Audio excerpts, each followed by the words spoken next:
All right, that'll work a little bit better. Hey, everybody, my name is Stuart Moore, and today we're going to be doing some reaction video on plant-related content. This is Landscape Rescue, and our goal here is for your own pursuit of landscape excellence, not mine. So we're just doing some reactions to plant-related content. These are my opinions and my opinions alone, even if you agree with me. We're just going to talk about just some things. We're going to have a conversation. It's going to be fun. Or it won't be fun. I don't know. You be the judge. Like always, leave a comment and let me know if you agree or disagree with this, because a lot of this is subjective. So let's get into it. This is first time hedge trimming, and this happened! Exclamation point. So some drama there, some drama in What's up, guys, and happy weekend. Today we are going to be trimming some hedges.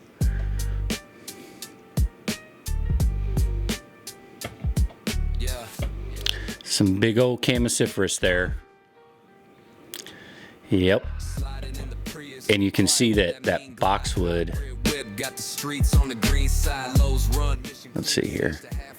This boxwood here is blocked by this camasiferous, and if I had to guess, I would say that is most likely because whoever planted this camasiferous in the first place really didn't know how big it was going to get, and these folks were not the ones that planted it.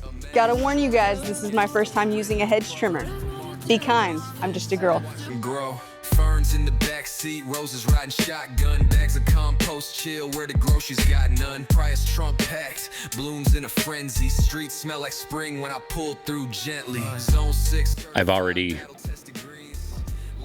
watched a little bit of this video, and the reason I saved it to my playlist is because I wanted to show you guys this. Number one rule in hedge trimming is you do not trim volunteers into your hedge. Okay, so you see this right here is not, I believe this is a type of euonymus. I could be wrong, but I believe this is a type of euonymus. These, right, you see these volunteers here? When you trim something, you stop that dominance, right? So this is almost like, not really, but for lack of a better analogy, you're almost going to turn this into a complete nightmare for yourself. Almost like a bonsai, but instead of trimming the root base, you're just trimming top mass. So the root mass is of these volunteers, which could be anything. And we're going to do some revamping.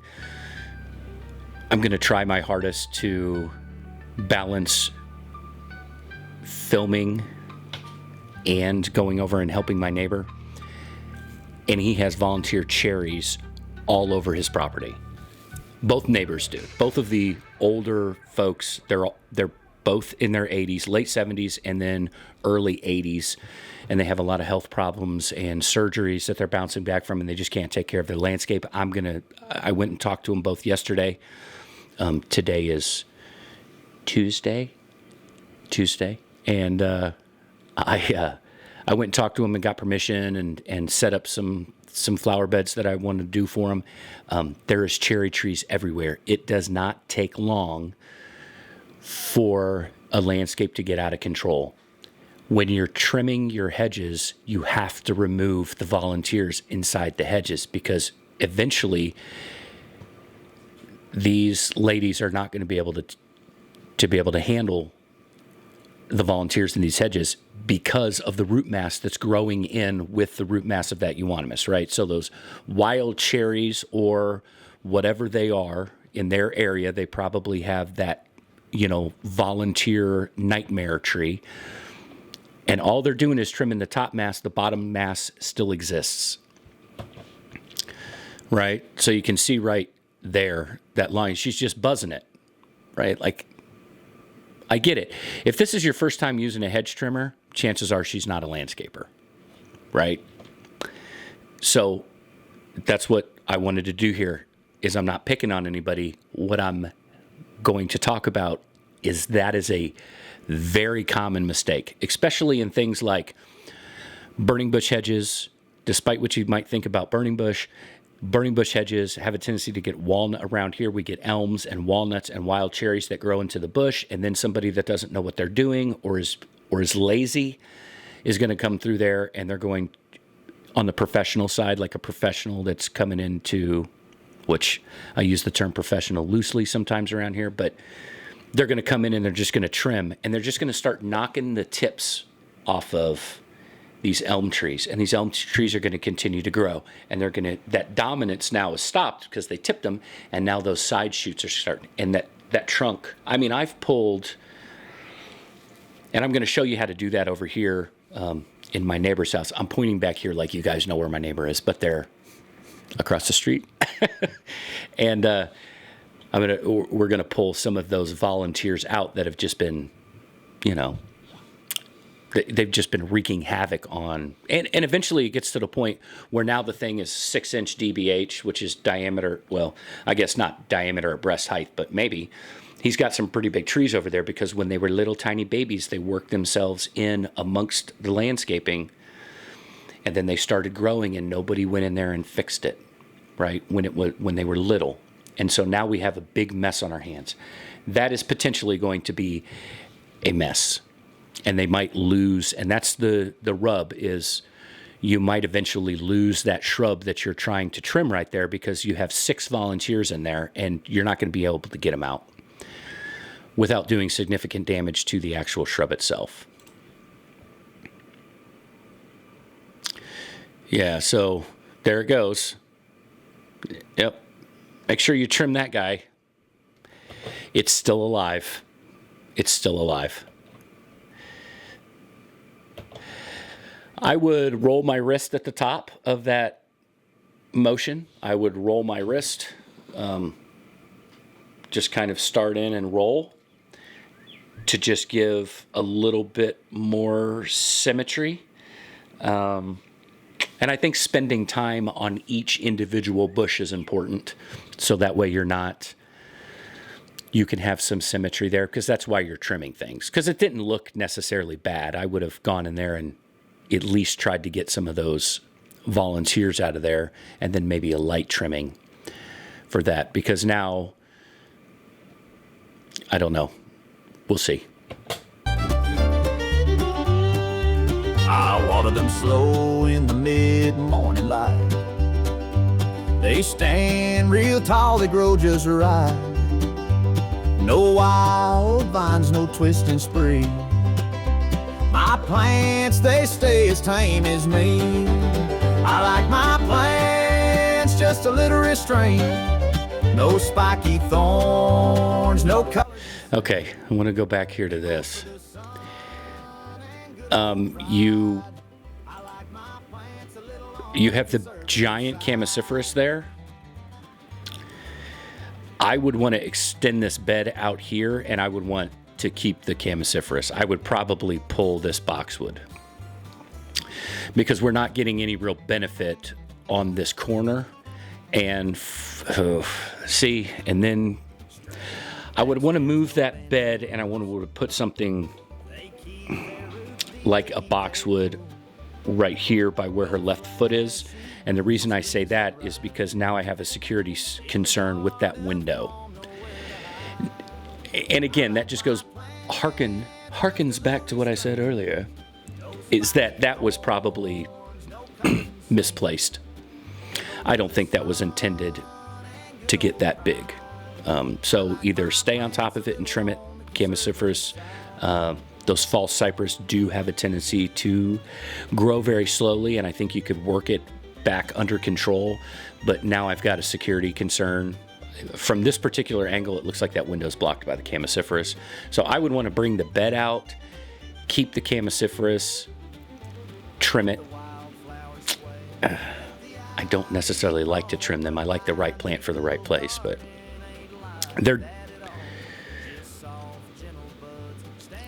they're doing what they can with what they've been given, right? So this is what I talk about, the end user. These are the end users. These are the people that have been, and look, you've got tons of Chamaecyparis back here too that have just been, and the issue that you're going to run into is now a lot of those, the sides aren't getting light. And so when you start cutting into that and you start working it down, you have to get some light into that area because you're not going to have any leaves. The plant is a business. It is trying to optimize and be as efficient as possible. If a leaf isn't gathering any energy, it's not going to keep the leaf, right? Just like an employee is not making the company any money, they're going to get rid of the employee. That's how businesses are ran, and trees do the same thing. I like my plants just a little restrained. No spiky thorns, no colors insane. They vote for the sun and good old pride. I like my plants a little on the conservative side. I don't know how I'm going to begin tackling these rose bushes, so wish me luck.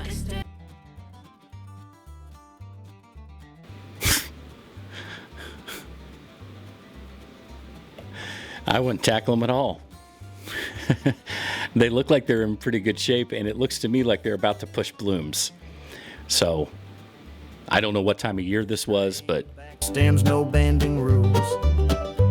They keep their roots deep, they keep their cool. No flashy blooms, just greens that ride. yeah, that's somewhat haphazardly trimming. But again, in the beginning of the video, she said she was new to this. She's never used a hedge trimmer before. So we'll give her the benefit of the doubt and wish her luck.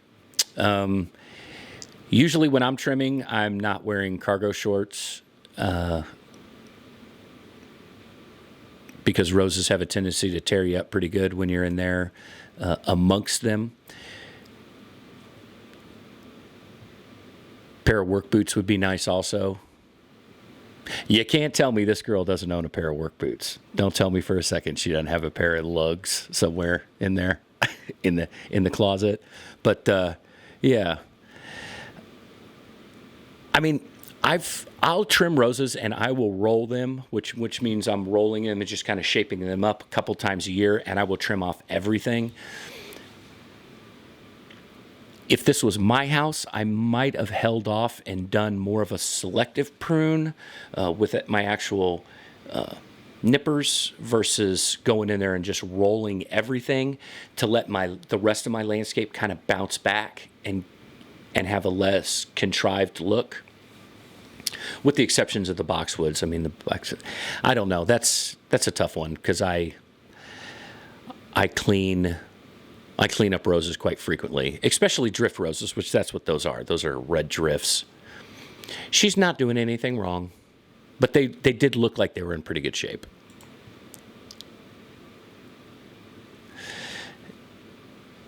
Yeah. We're just having a grand old time. In the garden of calm, nowhere to hide. I like my plants just a little restrained. No spiky thorns, no colors insane. They vote for the sun. Be careful when you're rolling the bottom, because now those branches are shaded and they might not reclaim the tree, the shrub itself might not push leaves there if it's not getting any heat, right? If it's not getting any sunlight. I use those terms interchangeably, sunlight and heat. I mean the same thing, but sometimes I don't, so good luck with that. That was a hot, sweaty job, but it's done. And good old pride. I like my plants a little on the conservative side.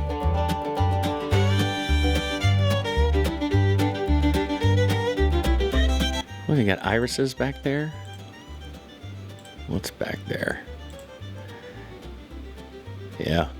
We also uncovered something that we did not know was there, hedge trimming. Let me show you guys. See that? That is So she's got a freeze free. She's got a good personality. I think she's doing a good job is an old water spigot. for this sort of thing. This is a short, so. But you see how brown. Now these are, I pointed those out earlier. Those are those, I mean, they could be arborvitae now that I'm starting to look at it. They could. So that was, let's see, where were they? They were here. Triple Thumb. Triple THUM, if you guys wanted to check out that video. Triple Thumb. Happy weekend. Today we are going to...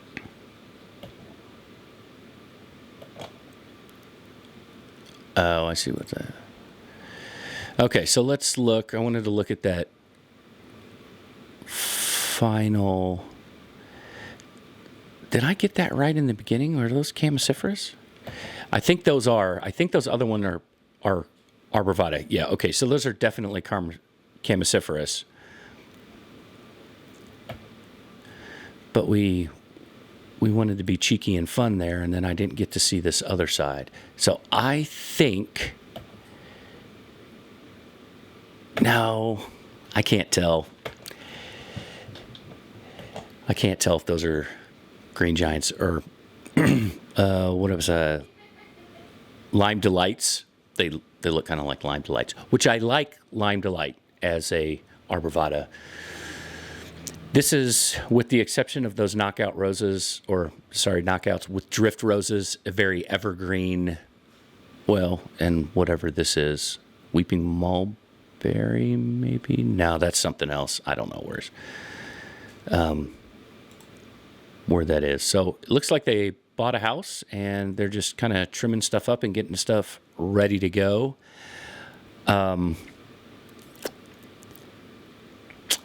I don't know. I might have topped those chamiciferous. I might have gone in there and done some selective pruning and brought them back down, because I don't necessarily like them in front of that window. I'm not a fan of that security-wise. That's just how I grew up in the industry. You didn't want to block a window because somebody can break the window. Somebody can break that window, and then your neighbors hear the glass break. They look out. They can't see anything because whoever's breaking in is behind a big giant bush. So it's something we try to avoid.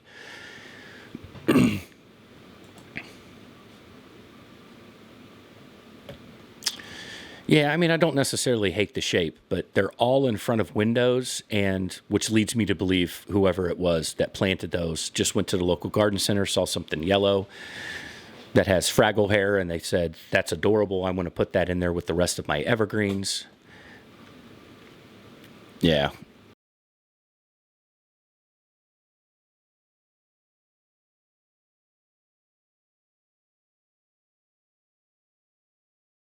Yeah, I think those are arborvitae. Anyway, that's what I wanted to... So, all in all, okay. Now that I've watched the whole video, not too shabby, not too bad. Let's watch this gentleman do the perfect edge. And so this is Acres Lawn Care.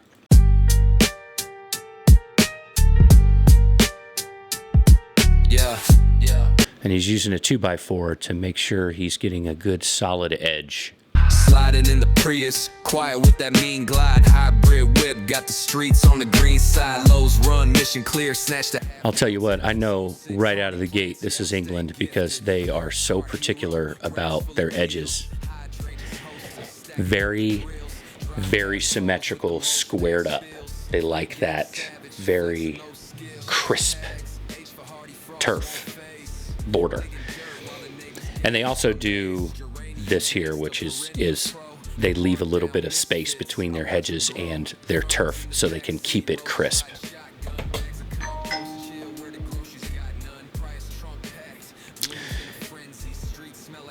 That's a unique tool. You got to break out the medieval torture device whenever possible. Squad gardener flex, turn the driveway to God's yard. Clearance car hero, racks full of deals. Hydrangeas hostess, stacking up the thrills. Yep, definitely England. I do not see those around here. Those kind of right angle trimmers, you know, that they can go through and they can clean that up. That's a very English thing. Unless you guys have a pair. We have a tendency to use weed eaters or string trimmers for that sort of thing. But that looks good.